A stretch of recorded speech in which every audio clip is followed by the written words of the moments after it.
ദുനിയാവിലുള്ള ഒന്നും എന്നോട് ബന്ധപ്പെടേണ്ടതില്ല.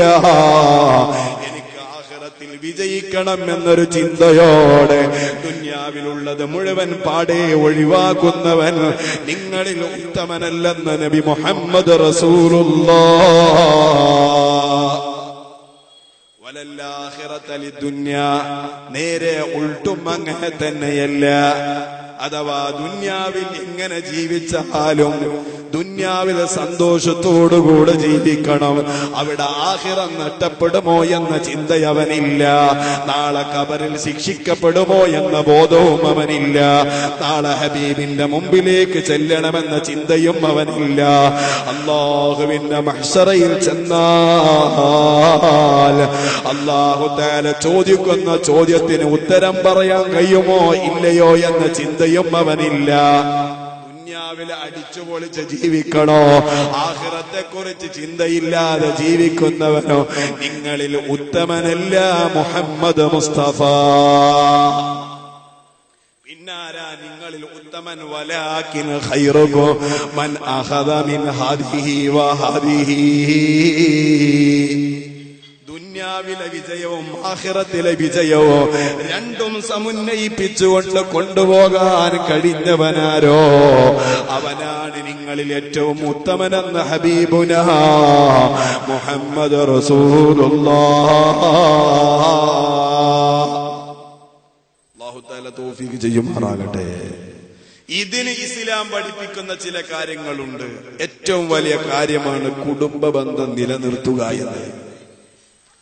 തകർന്നു പോവാത്ത ബന്ധം, തകർന്നു പോവാത്ത പിതാക്കളോടുള്ള ബന്ധം, മാതാക്കളോടുള്ള ബന്ധം, അത് നിലനിർത്തി കൊണ്ടുപോവുക എന്നത് ഇവന്റെ ജീവിതം ഇവിടെയും അവിടെയും വിജയിക്കാനുള്ള കാരണമാണ് മുഹമ്മദുർ റസൂലുള്ളാഹി. ഇങ്ങോട്ട് മിണ്ടുന്നില്ല എന്ന് കരുതിയിട്ട് ഒരു ബന്ധത്തെയും നമ്മൾ മുറിക്കാൻ പാടില്ല. ഇങ്ങോട്ട് ഗുണം ചെയ്യുന്നില്ല എന്നതുകൊണ്ട് അവനേക്ക് അങ്ങോട്ട് ഗുണം ചെയ്യാതിരിക്കാൻ പാടില്ല. നേരെ മറിച്ച് ഇങ്ങോട്ട് മിണ്ടാത്തവനോട് അങ്ങോട്ട് മിണ്ടലാണ് മാന്യന്മാരുടെ സ്വഭാവം. ഹബീബ് മുഹമ്മദുർ റസൂലുള്ളാഹി തലാതത്തും മിൻ അഖ്ലാഖിൽ ജന്ന, സ്വർഗ്ഗാവകാശികൾക്ക് ദുനിയാവിൽ നിന്നുണ്ടാവുന്ന 3 സ്വഭാവങ്ങളുണ്ട്. തലാതത്തും മിൻ അഖ്ലാഖിൽ ജന്ന, സ്വർഗ്ഗാവകാശികൾക്ക് അല്ലാഹു സുബ്ഹാനഹു വ തആല ദുനിയാവിൽ നിന്ന് തന്നെ കൊടുക്കുന്ന 3 സ്വഭാവങ്ങളുണ്ട്. എന്നിട്ട് നബി തങ്ങൾ പറഞ്ഞു ലാ തൂജദു ഇല്ലാ ഫിൽ കരീം. ആ സ്വഭാവം മാന്യന്മാരിൽ നിന്ന് മാത്രമേ ഉണ്ടാവൂ.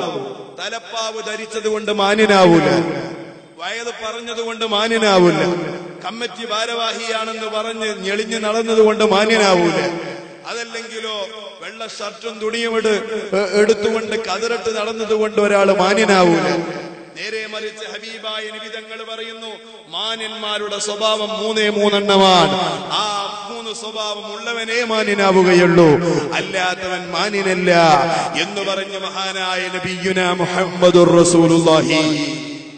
നബി തങ്ങൾ പറയുന്നു ഏതാണ് ആ 3 സ്വഭാവം? തലാതത്തും മിൻ അഖ്ലാഖിൽ ജന്നതി ലാ തൂജദു ഇല്ലാ ഫിൽ കരീം. മാന്യന്മാരിൽ നിന്നല്ലാതെ പ്രകടമാകുന്ന, ആ മാന്യന്മാരിൽ നിന്ന് പ്രകടമാകുന്ന 3 സ്വഭാവം എന്ന് പറഞ്ഞ് മഹാനായ നബിയുനാ മുഹമ്മദുർ റസൂലുള്ളാഹി. നബി തങ്ങൾ എണ്ണി പറയുന്നു, 1 അൽ ഇഹ്സാനു ഇലൽ മുസീ. ഇങ്ങോട്ട് അക്രമം ചെയ്യുന്ന ആളുകൾക്ക് അങ്ങോട്ട് നന്മ, ഇങ്ങോട്ട് നന്മ ചെയ്യാത്ത ആളുകൾക്ക് അങ്ങോട്ട് നന്മ. ഇത് മാന്യന്മാരുടെ സ്വഭാവമാണ്. രണ്ടാമത് ബഹുമാനപ്പെട്ട നബി തങ്ങൾ പറഞ്ഞു വൽ അഫു അമ്മൻ ളലമഹു.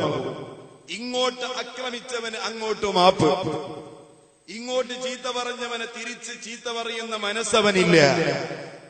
ഇങ്ങോട്ട് ആക്രമിക്കുന്ന ആളുകളെ തിരിച്ച് ആക്രമിക്കണമെന്ന ചിന്തയില്ല. വൽ അഫു അമ്മൻ ളലമഹു. മഹാനായ നബിയുനാ മുഹമ്മദുർ റസൂലുള്ളാഹി നബി സല്ലല്ലാഹു അലൈഹി വസല്ലമ തങ്ങളുടെ ജീവിതകാലത്ത് അനുഭവിച്ച പ്രയാസ പ്രതിസന്ധി ഘട്ടങ്ങൾ ഓരോന്ന് പരിശോധിച്ചാൽ ഇത് നമുക്ക് വ്യക്തമാകും.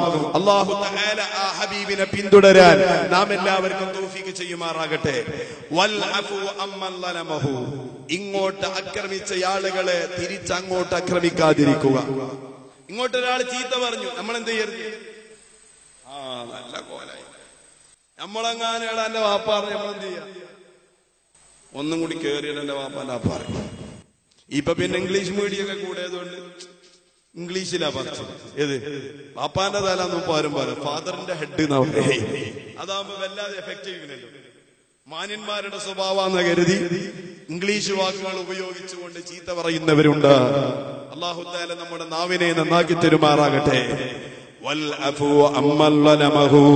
ഇങ്ങോട്ട് ആക്രമിച്ചവന് അങ്ങോട്ട് മാപ്പ് ചെയ്ത് കൊടുക്കുക. മൂന്നാമതോ മാന്യന്മാരുടെ സ്വഭാവമേതാ? വൽബദുലു ലിമൻ ഹറമഹു,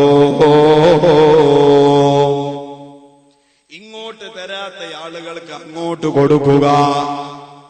ഇങ്ങോട്ട് കടം ചോദിച്ചു വന്നു ഒരാൾ, നിന്റെ അടുക്കിലേക്ക് കടം ചോദിച്ചു വന്നു. ചോദിച്ചയാള് പറഞ്ഞു, എന്റെ കയ്യിൽ കാശില്ല, ഒന്ന് തരുമോ? ഉണ്ടെങ്കിലും ശരി, ഞാൻ എനിക്ക് തരൂല എന്ന് പറഞ്ഞ് പിറ്റേ ആഴ്ച 100 രൂപ ചോദിച്ച അതേ ആളുകൾക്ക്, ചോദിക്കപ്പെട്ട ആളുകൾക്ക് രണ്ടാമത് ആവശ്യം വരുമ്പോ തിരിച്ചു കൊടുക്കാൻ മനസ്സില്ലാതിരിക്കുക എന്നത് മാന്യന്മാർക്ക് യോജിച്ചതല്ല. മുഹമ്മദ് റസൂലുള്ളാഹി, ഓ എന്റെ സഹോദര, ഇങ്ങോട്ട് പിണങ്ങിയവനോട് അങ്ങോട്ട് പിണങ്ങാൻ പാടില്ല. നിന്റെ അയൽവാസി നിന്നോട് പിണക്കമാണോ? എന്നാ നീ പിണങ്ങി നടക്കേണ്ടവനല്ല. നിന്റെ മാതാപിതാക്കൾ നിന്നോട് പിണക്കമാണോ? എന്നാൽ ആ മാതാപിതാക്കളോട് അങ്ങോട്ട് പിണങ്ങാൻ പാടില്ല. നിന്റെ ജ്യേഷ്ഠ സഹോദരൻ കൊല്ലങ്ങളോളമായി പിണങ്ങിയിട്ട് എന്നാ നീ അങ്ങോട്ട് പോയി അവനോട് മിണ്ടുകയാ വേണ്ടത്. ഇത് മാന്യന്മാരുടെ സ്വഭാവമാ. മുഹമ്മദ് റസൂലുള്ളാഹ്. കുടുംബബന്ധം പുലർത്താൻ അല്ലാഹു തആല നമുക്ക് തൗഫീഖ് ചെയ്യുമാറാകട്ടെ. നമ്മുടെ കുടുംബത്തിൽ ഏറ്റവും കൂടുതൽ സ്നേഹിക്കേണ്ടവരോ, ഏറ്റവും കൂടുതൽ ബന്ധപ്പെടേണ്ടവരോ, ഏറ്റവും കൂടുതൽ ബാധ്യതകൾ ഉൾക്കൊള്ളുകയും ചെയ്ത വിഭാഗം നമ്മുടെ സ്വന്തം മാതാപിതാക്കളാണ്. ഇന്നിന്റെ കാലം അങ്ങനെയല്ല. ഉപ്പാക്കും ഉമ്മാക്കും അവഗണനയാണ്. ഉപ്പയും ഉമ്മയും വാർദ്ധക്യമെത്തിയ വൃദ്ധസദനങ്ങളിലാണ്. സുബ്ഹാനല്ലാഹ്, പത്രത്തിൽ നിങ്ങൾ വായിച്ചില്ലേ? സ്വന്തം അമ്മയെ ഗുരുവായൂർ പ്പന് സമർപ്പിക്കുന്നു എന്ന് പേര് പറഞ്ഞ വാർദ്ധക്യമെത്തിയ അമ്മയെ ഗുരുവായൂരപ്പന്റെ നട തള്ളുകയാണ്. എന്നതുപോലെ തന്നെ അജ്മീർ ശൈഖിന്റെ പേര് പറഞ്ഞ് അജ്മീറിൽ കൊണ്ടാക്കുകയല്ലേ മാതാവിനെയും പിതാവിനെയും? പാടില്ല.